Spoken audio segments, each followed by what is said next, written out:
위로하고 가니라. 아멘. 지난주에 이어서 우리는 유럽 선교의 시작을 우리가 바라보게 되는 그런 장면을 우리가 한번 보려고 합니다. 유럽 선교의 시작이 오늘 사도행전에서 이루어지는데, 이것은 노아 시대, 이미 2000년 전에 예언된 일들이 이루어진다라는 데 우리가 참 놀라운 것이죠. 그것을 우리가 바라보면서 지도를 하나 보죠. 1차 선교 여행은 저 지역만 돌았습니다. 근데 나중에 이제 2차 선교는 저쪽에 서쪽으로 많이 가게 되는, 나중에 지도를 보겠습니다. 우리 지난번에 봤던 성경 구절을 다시 보면, 노아가 술이 깨어 그 작은 아들이, 즉 함이 자기에게 행한 일을 알고 이르되 가나안은 저주를 받아. 함에 8아들이 있는데 아들 중에 가나안만 저주했어요. 그럼 가나안을 저주한 이유가 뭔가? 우리 이제 나중에 창세기를 배우면 이게 되게 되는데, 이 가나안은 어려서부터 상당히 쉽게 말하면 음란했다라는 것이 성경이 얘기하고 있는 바입니다. 그래서 그런 부분에 대해서 네가 그런 음란에서 벗어나지 아니하면 너는 형제들의 종이 된다. 그런데 저걸 함족 전체에게 적용을 해서 우리 흑인들을 종으로 삼던 일들이 한때 있었다. 그래서 성경을 잘 해석하는 사람들이 그래 했다라는 것을 우리를 알 수가 있어요. 그 다음에 이제 다음 구절을 보면 셈의 하나님 여호와를 찬송한다. 즉 예수 그리스도는 셈족 후손으로 온다 얘기고, 야벳을 창대하게 하사 셈의 장막, 즉 셈 족속이 전하는 복음에 거하게 된다. 이런 얘기들을 통해서 하나님께서 일하고 계시는 겁니다. 지도를 다시 이제 바라보면 2차 선교 여행이 원래 이 터키의 중간점만 갔다가 이제는 저 무시아에서 드로아를 가서 네아폴리로 이제 건너가죠. 저 건너 바다를 건너가면 유럽입니다. 지금은 저 건너편도 터키 땅이기는 튀르키예라고 이름을 바꿨죠. 튀르키예 땅이기는 하지만 거기에 가보면 아직도 소피아 성당이 있고 여러 가지 유물들이 많이 남아있는 곳인데, 저 이제 빌립보에 가서 복음을 전하는 일을 했다. 그러면서 오늘 이제 빌립보 교회가 세워지는 이야기, 그 다음에 나중에 뒤에 가면 빌립보서를 읽어보면 빌립보서를 향하여서 바울 사도가 늘 하는 얘기야. 기뻐해라. 내가 다시 말하노니 기뻐해라. 항상 기뻐해라. 기쁨의 서신이다 라고 얘기합니다. 사실 빌립보에서 그렇게 고통을 당했는데 빌립보 교회를 향하여 기쁨의 서신을 이야기하고 있는데, 오늘 우리는 이것을 여기에 교회가 2개가 세워집니다. 하나는 루디아의 집이에요. 기도하는 곳에 가다가 했습니다. 바울과 실라는 늘 시간을 정하여서 기도했습니다. 그런데 여러분, 기도하러 갔는데 루디아 집이 어떻다고요? 자색 옷감, 좀 고급 옷감을 파는 장사집이 되다 보니까 집이 너무 분주해요. 기도가 잘 될까요? 안 될까요? 기도하려고, 요즘 같으면 기도하려고 딱 조금 이래 손 모으고 조금 기도하려고 할게 핸드폰이 째르르 울고, 기도하려고 조금 있으니까 띵동띵동 하고 와가지고 뭐 잡상인이 오고 뭐 이래 생각하면 됩니다. 그래서 기도가 잘 안 되는 거예요. 그런데도 불구하고 그들은 기도의 처소를 향하여 가고 있었는데, 오늘 우리는 하나님이 준비하신 최고의 기도 처소 어디냐? 누구 간섭도 받지 않는 깊은 감옥을 하나님은 보내셔서 거기에서 기도하게 하셨다. 참 아이러니한 일이지만 하나님께서는 그렇게 이끌어 가시는 것을 보게 됩니다. 그 다음에 여러분, 귀신 들린 여종이 나옵니다. 귀신 들린 여종이 여러 날을 바울을 따라다니면서 무슨 얘기를 했습니까? 이 사람들은 하나님의 거룩한 사람들이다. 자, 여러분, 이제 이 조그마한 계집 아이가 신이 내렸어요. 우리 이제 한국 그거라면 신내림을 잘 해가지고 다 누가 와서 묻습니다. 아이고, 우리가 지금 내가 땅 사나이 이게 잘 안 팔려가지고 왔다가 저다가 얘기하니까 다 고개 한번 흔들리면 그거 사흘 뒤에 팔린다. 얼마에 팔아라 얘기하고, 또 누가 와가지고 어떤 부인이 와가지고 이렇게 아이고 너그 남편한테 여자 붙어 있네 뭐 이런 것도 가르쳐주고 하여튼 용한 점쟁이에요. 용한 점쟁인데, 이 아이가 주인들은 이 아이를, 이 계집종이 사실은 노예입니다. 그런데 신내림을 받아가지고 이상한 걸 예언을 하고 예측을 하고 이러니까 이 사람한테 물으러 오는 돈 받는 것, 그것 가지고 주인들이 큰 이익을 남겼다 하는 거 보니까 굉장합니다. 네. 여기서 여러분 우리 하나 기억해요. 마귀도 여러분 하나님처럼, 마귀도 광명한 천사처럼 역사한다라는 것이죠. 네. 그래서 여러분 마귀가 역사할 때 우리는 어떻게 됩니까? 사탄아 물러가라 하고 대적을 해야 되는데 그 말이 솔깃해 가지고 예수 믿는 사람들 중에도 광주는 조사 안 해봤습니다. 서울에 좀 큰 교회를 중심으로 조사를 했는데 예수 믿는 사람들도 전보로 가는 사람들이 30%가 넘는다잖아요. 제가 저 충북 영동에 있을 때는 예수 믿는 집사인데 부적을 들고 다니더라고. 참 기가 찬 일들이 있습니다. 예수 믿는 사람이 성경만 가지고 살아야 된다. 그런데 여러분 우리가 그런 일들이 귀신이 증거가 하자. 바울이 여기 오늘 여러 날을 그렇게 하는지라 바울이 심히 괴로웠다 했어요. 자 여러분 제가 길거리 나갔는데 저를 모르는 사람이 저보고 저분은 목사님인데 진짜 훌륭한 목사님이다. 저분은 하나님을 잘 섬기는 사람이 이래 얘기하면 기분 좋겠어요 안 좋겠어요? 기분 좋죠. 근데 바울은 왜 괴로웠을까요? 오늘 여기에 이제 숙제가 있습니다.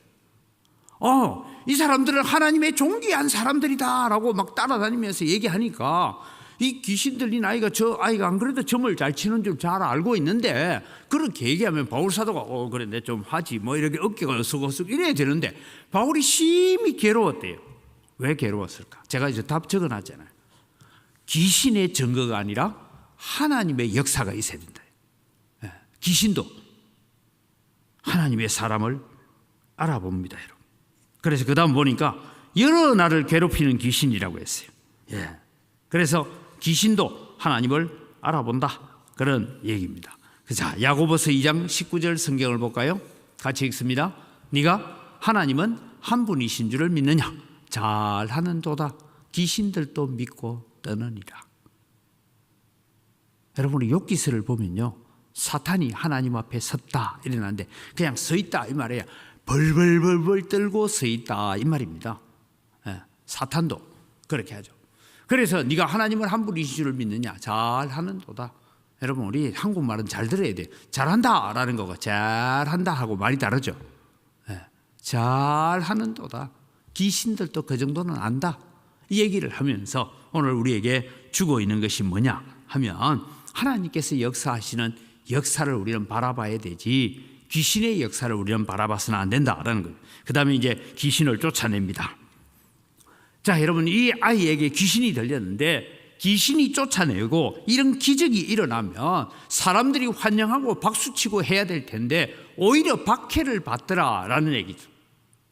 자, 그러면 여러분 이제 이걸 저 마가복음 5장으로 한번 가볼까요?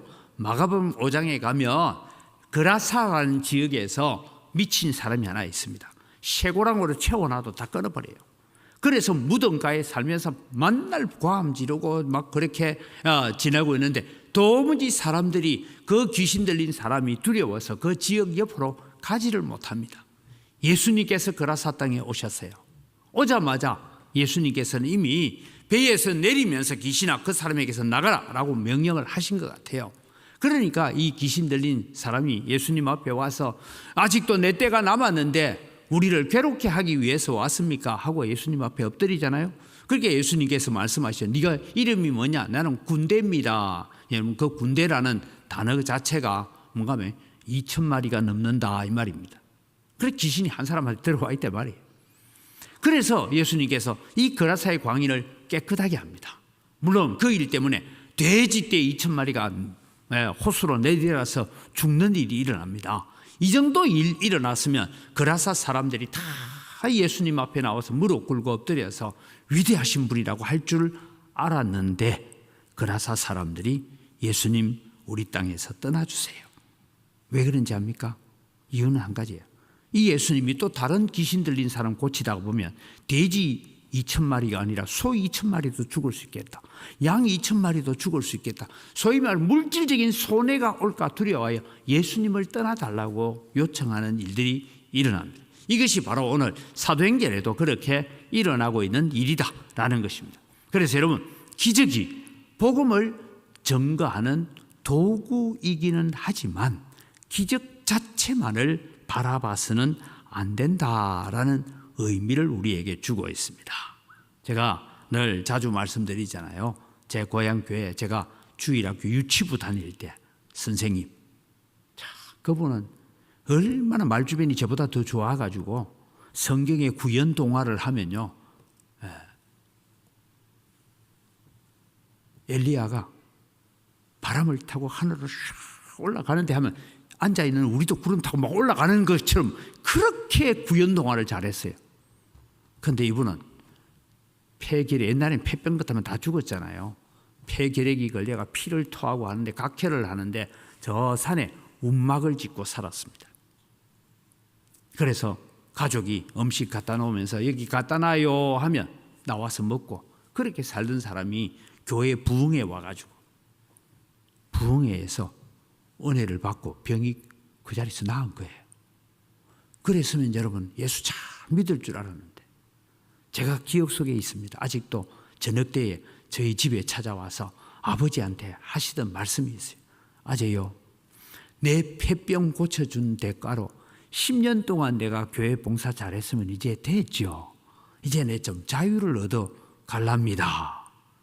그러고는 그 이후에 어디인지 모르겠어요. 하여튼 그 이후에 이분이 뭔가 하면 일본에서 들어온, 여러분 남묘 호랑객교라고 있잖아요. 그 동네 교주를 하고 있었어요. 뭐 돌아가실 때는 예수님께 회개하고 돌아가신, 저는 이제 그 이후에 고향을 잘 모르겠는데 그런 일이 있다는 거예요.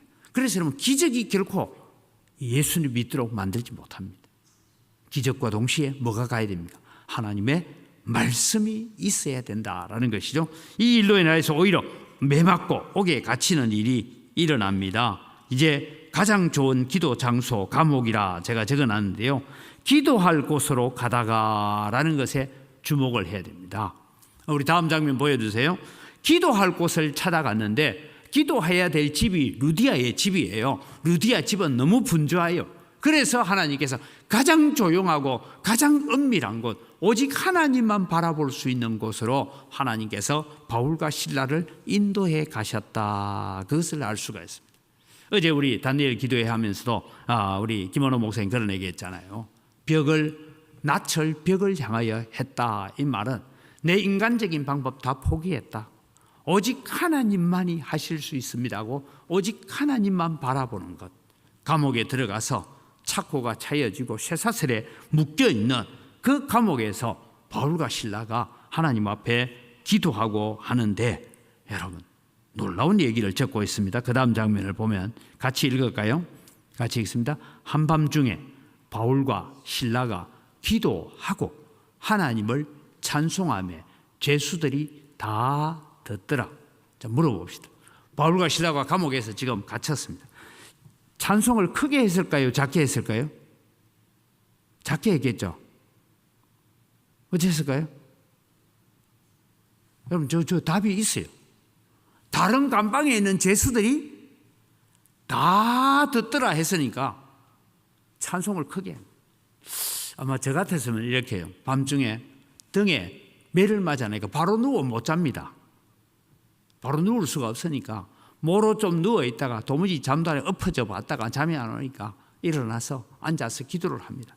쇠사슬에 묶여있으니까 몸이 자유롭지도 못합니다. 기도를 하겠죠. 기도하니까 내 마음에 은혜가 되는 거예요. 그런데 옆에 보니까 신라도 같이 기도하고 있어요. 그래서 둘이서 하나님 앞에 감사 기도를 합니다. 하나님, 우리가 루디아 집에서는 너무 바빠가지고 못했는데 하나님은 등이 따끔따끔거려서 잠도 안 오게 만들고 그러면서 하나님만 바라보고 하나님만 의지하여서 기도하게 해주시니 감사합니다 하고 기도를 한참 하다 보니까 찬송이 막 나오기 시작하는 거예요. 네. 찬송이 나오는 거예요. 여러분 우리가요 하나님 앞에 나올 때 찬송합시다 해서 찬송하는 것이 아니고 우리가 흥얼흥얼거리는 찬양 가운데서 내 마음이 감격하여서 하나님을 노래하는 역사가 일어나기를 바랍니다. 그런 역사가 우리 가운데 있어야 돼요. 그래서 찬송을 합니다. 찬송 소리가 점점 커져요. 아마 저 같았으면 이래, 야 신라야 좀 조용히 좀 해라. 괜히 감옥에서 지금 목소리 내가 찬송하다가 저 간수가 들어와가지고 너가 뭐하고 있어 잠도 안 자고 또 두들겨 패면 우리만 손해다. 이럴 것 같았는데 더 큰 찬송을 부릅니다. 이 찬송을 부르고 있을 때 다른 죄수들이 옆방에 있는 죄수들이 다 들었다라고 했습니다. 찬송이 있는 곳에 어떤 역사가 일어납니까? 감옥 문이 열립니다. 옥터가 흔들립니다.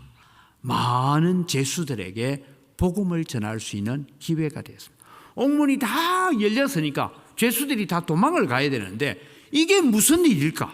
저 두 사람이 지금 가장 깊은 감옥에서 찬송을 하고 하나님께 기도하는 얘기를 죄수들이 다 들을 거 아닙니까? 듣다 보니까 막 옥터가 흔들리고 막 문이 막 하고 창고가 다 열리고 하니까 죄수들이 도망가는 게 무서운 거예요. 왜? 지진이 났는데 도망갈 수가 있습니까? 그래서 오히려 바울 사도 앞에 와가지고 도대체 이 일이 무엇입니까? 라고 묻고 있을 때 바울 사도가 이 모든 역사는 하나님의 역사라고 가르쳐주고 복음을 전할 수 있는 기회가 되었고, 이 기회가 오늘 우리가 간수장의 집이 복음을 받고 그날 밤에 모두가 다 세례를 받는 이런 일들을 하나님께서 일으켜 가셨다라는 얘기입니다.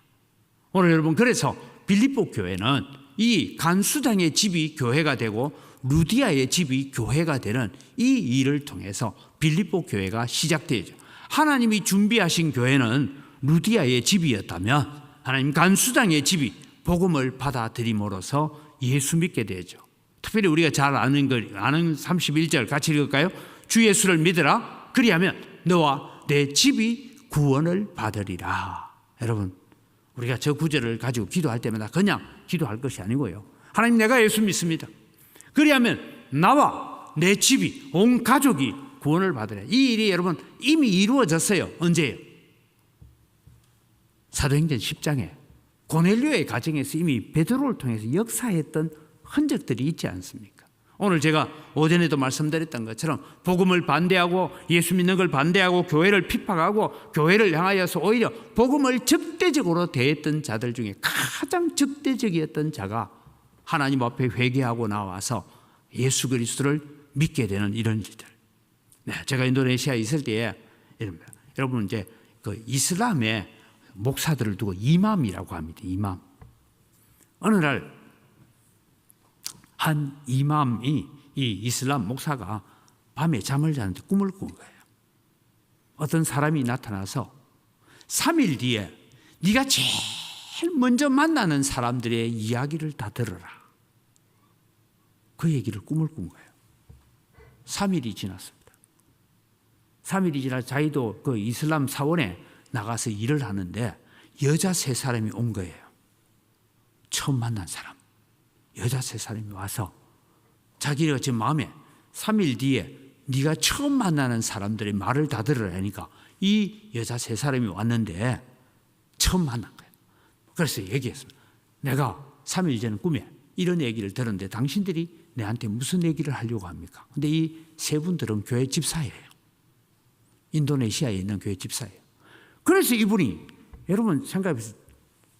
저 원효사 주지한테 가서 예수 믿으라고 말할 수 있겠어요? 전인선 집사님, 원효사 주지 스님 보고 스님 예수 믿어야 됩니다. 이 말 할 수 있겠어요 우리가? 어렵잖아요. 뭐 일반 사람 같으면 또 몰라도. 그런데 이분들이 복음을 해요. 그러면 이분들은 어떻게 왔느냐? 그분들에게도 여러분 하나님께서 밤에 이 3사람에게 내가 너에게 지시할 땅으로 가라. 그런데 여러분 거기까지 오는데 3일 걸린 거예요. 차를 갈아타고 이렇게 해서 와 한 거예요. 그래서 만났습니다. 그 자리에서 복음을 전합니다. 이분이 복음을 받아들인 거예요.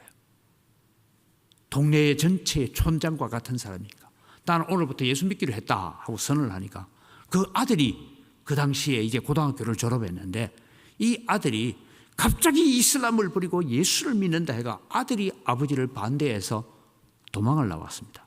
이 아들이 여러분 흘러서 우리 교단 여전도회가 파송한 선교사로 말미암아 시작된 살렘 신학교 근처 말랑이라는 도시에 온 거예요.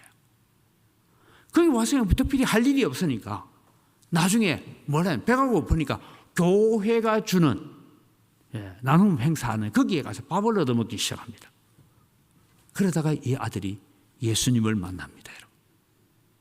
그리고 이 아들 결혼식에 제가 기도를 했어요. 그리고 이 아들이 아이가 셋 낳았을 때 돌잔치 할 때마다 제가 가서 축하를 했고요. 한 10년 전에 제가 갔을 때도 자기 아내하고 와가지고 저를 얼마나 반갑게 맞이하는지. 여러분, 선교지 곳곳에서는 지금도 이런 역사가 일어나고 있습니다. 이런 기적들이 일어나고 있습니다. 그래서 우리는 기도해야 되는 거예요. 하나님, 어느 곳에 교회가 핍박을 당하고 교회가 불타고 이런 일들이 일어나고 있다. 힌두교들이 섬기는 곳에, 불교권 나라에, 이슬람권 나라에, 공산권 나라에 이런 역사가 있다고 합니다라고 우리가 들을 때마다 하나님, 그 주동자가 예수 믿게 해 주십시오. 우리가 그 기도를 해야 되는 거예요. 하나님께서 오늘 오전에도 그러죠. 이 여부서 족속 중에 남은 사람들을 하나님께서 불러서 예수 믿게 되는 그런 역사를 일으키겠다라고 말씀하고 있지 않습니까? 빌립보 교회는 그렇게 세워졌습니다. 바울과 실라에게 채찍질을 하고 바울과 실라를 묶어놓고 감옥에 묶어놓고 지키고 있는 간수장이 예수를 믿게 되는 이런 역사들은 누구를 통해서 합니까? 원망하고 불평하는 자가 아니라 옥에 갇혔어도 하나님을 우리에게 가장 깊은 감옥, 가장 깊은 깜깜한 곳에서 하나님만 바라볼 수 있게 해주셨구나 하고 하나님께 기도하고 하나님을 찬양할 때에 역사가 일어난 줄 믿습니다. 여러분, 우리가 어려움이 있고 고난이 있고 환난이 있을 때마다 하나님의 전능하심을, 하나님의 위대하심을 찬송하는 여러분 되기를 바랍니다. 그럼 하나님은 그것을 통해서 역사하시고 일해 가신다라는 것을 보게 됩니다. 우리 교훈을 같이 한번 읽겠습니다. 같이 읽습니다. 기적만 추구하지 말라. 고난의 자리가 은혜의 자리로 바뀐다. 가장 깊은 하나님과 교제의 자리, 하나님이 예비하신 자리가 감옥이었다. 간수장의 가정을 교회로 삼으심, 빌립보 교회의 탄생이 이렇게 이루어져 갔다 하는 게 우리의 방법으로는 전도 잘해가지고 갈 것 같았는데 하나님은 이런 놀라운 방법을 통해서 교회를 세워 가셨습니다. 우리 기도 제목 보고 같이 기도하겠습니다. 우리 생각보다 앞서 일하고 계신 하나님을 전적으로 신뢰하는 믿음을 갖고 살게 하소서. 우리의 뜻이 아닌 하나님의 뜻이 이루어지는 도구로 사용하소서. 찬송으로 지옥과 마귀의 권세, 거짓의 어둠을